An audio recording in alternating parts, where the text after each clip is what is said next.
Hello everyone, welcome back to this video. तर friends, आजच्या या व्हिडिओमध्ये आपण मराठीतील वाक्य इंग्रजीमध्ये ट्रान्सलेट करत असतानाच इंग्रजीतील पास्ट टेन्स आणि त्याचे जे 4 प्रकार आहेत ते 4ही प्रकार त्याच्या स्ट्रक्चरसहित समजून घेणार आहोत.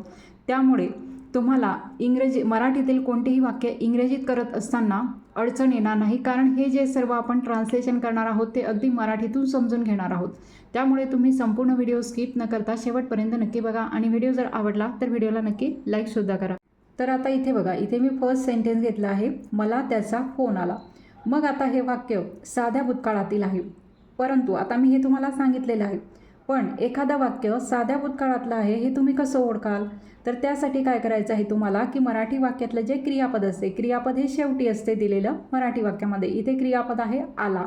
आता या शब्दामध्ये ला हे अक्षर आलेलं आहे, म्हणजेच क्रियापदाचं शेवटचं अक्षर ल, ला, ली, ले, लो अशा प्रकार जर आलेलं असेल तर त्यावेळेस तो साधा भूतकाळ असतो, हे लक्षात ठेवायचं. म्हणजेच हे जे वाक्य आहे ते साध्या भूतकाळातलं आहे, सिम्पल पास्ट टेन्समधलं वाक्य आहे. मग आता सिम्पल पास्ट टेन्समध्ये इंग्रजीमध्ये वाक्याची रचना कशी असते ते सर्वात आधी आपण समजून घेऊ. तर सर्वात आधी कोणत्याही वाक्य इंग्रजीमध्ये तयार करताना किंवा ते कोणत्याही काळातलं असलं तरी सर्वात आधी आपण काय घेत असतो? सब्जेक्ट घेत असतो.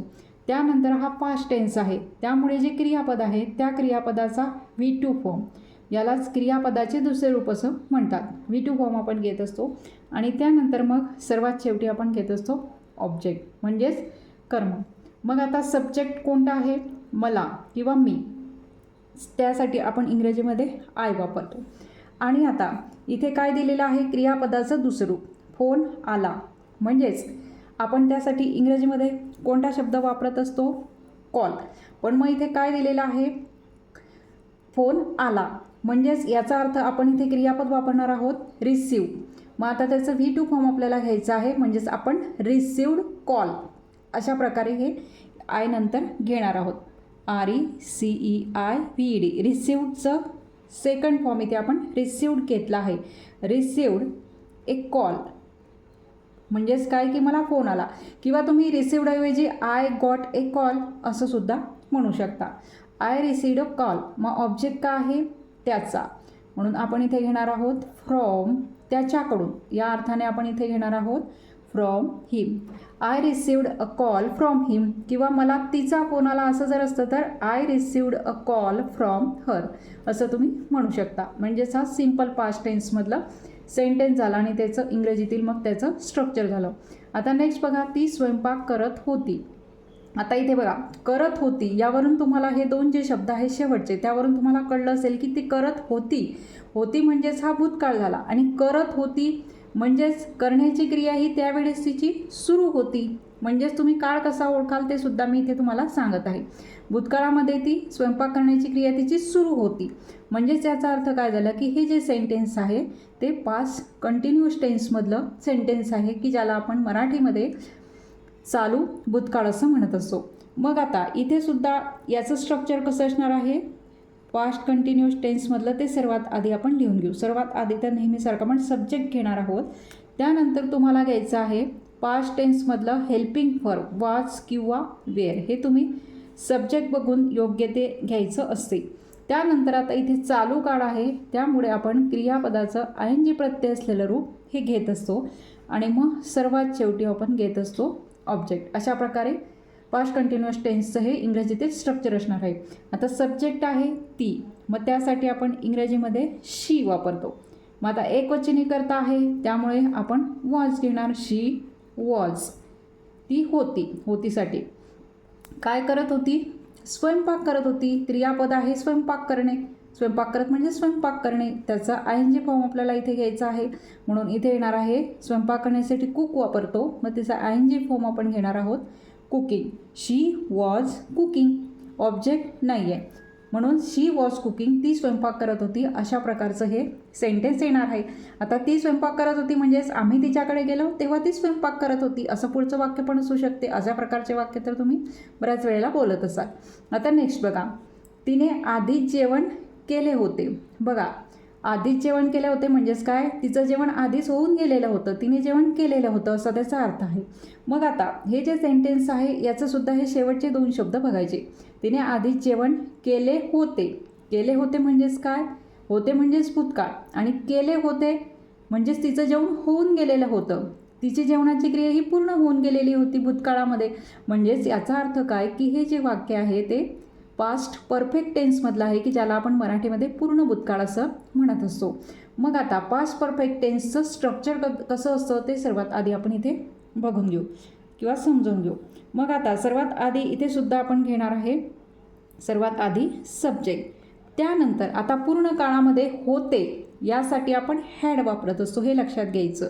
आता तुम्ही म्हणाल की हेल्पिंग वर्ब तुम्ही इथे वॉज वेअर वापरलं, पण तसं नाही आहे. पूर्ण काळामध्ये आपण हॅडचा वापर हेल्पिंग वर्ब म्हणून करत असतो आणि चालू काळामध्ये वॉज किंवा वेअरचा उपयोग करत असतो. हा डिफरन्स तुम्ही लक्षात ठेवायचा.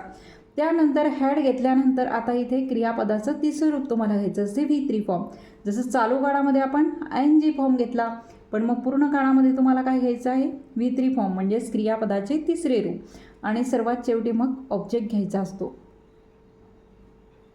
आता हे जे मी वाक्य असे वेगवेगळ्या काळाचे घेतलेले आहेत त्यामुळे तुम्हाला काय होईल की वेगवेगळ्या काळांमध्ये भूतकाळाचे जे प्रकार आहेत त्या काळांमध्ये कशा प्रकारे स्ट्रक्चर हे बदलत जातं ते तुमच्या सहजपणे लक्षात येईल.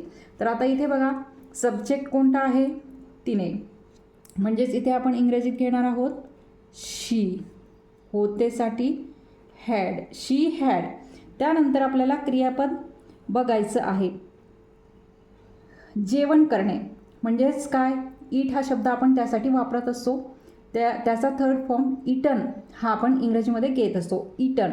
शी हॅड इटन. आता पण इथे आधीच जेवण केले होते, आधीच यासाठी आपण ऑलरेडी हा शब्द इथे घेणार आहोत.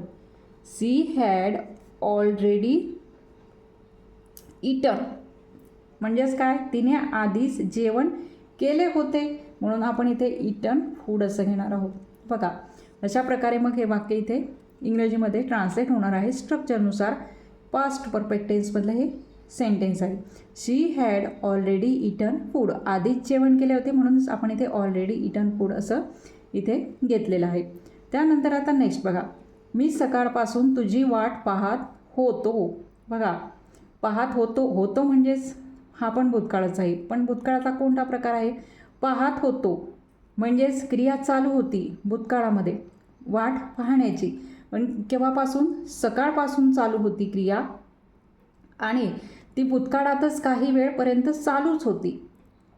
म्हणजे भूतकाळातच ती सुरू झालेली होती आणि भूतकाळात काही वेळपर्यंत ती सुरूच होती.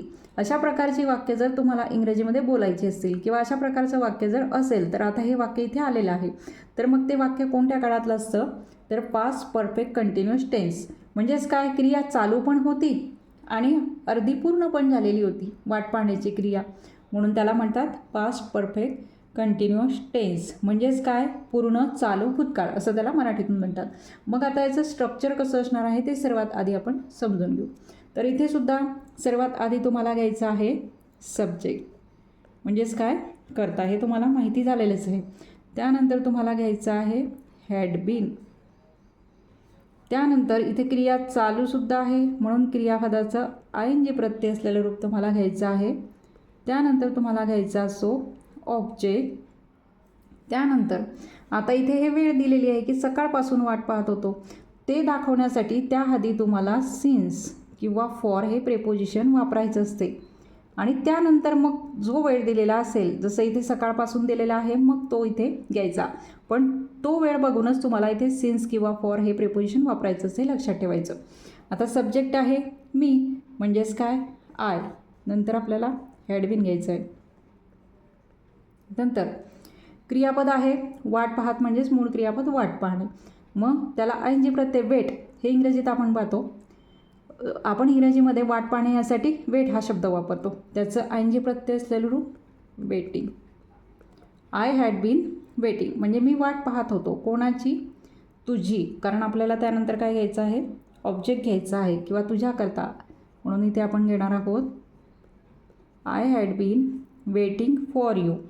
आता इथे सिन्स घ्यायचं का फॉर, इथे निश्चित वेळ दिलेली आहे की सकाळपासून मी वाट पाहत होतो, म्हणून आपण इथे घेणार आहोत सिन्स मॉर्निंग.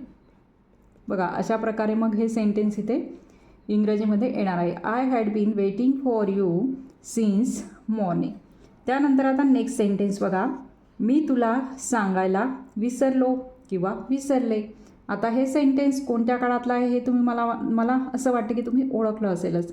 तर हे जे सेंटेन्स आहे ते इंग्रजीमध्ये ट्रान्सलेट करून त्याचं ट्रान्सलेशन मग तुम्ही कमेंट बॉक्समध्ये लिहायचं आहे. तर अशा प्रकारे आजच्या व्हिडिओमध्ये आपण आपल्या रोजच्याच बोलण्यातील मराठी वाक्यांमधून इंग्रजीतील पास्ट टेन्स आणि त्याचे जे 4 प्रकार आहेत ते 4ही प्रकार त्याच्या स्ट्रक्चरसहित समजून घेतले. तेव्हा आजचा माझा व्हिडिओ तुम्हाला कसा वाटला ते सुद्धा कमेंट करून नक्की सांगा. आणि व्हिडिओ जर आवडला असेल तर व्हिडिओला नक्की लाईकसुद्धा करा. थँक्यू.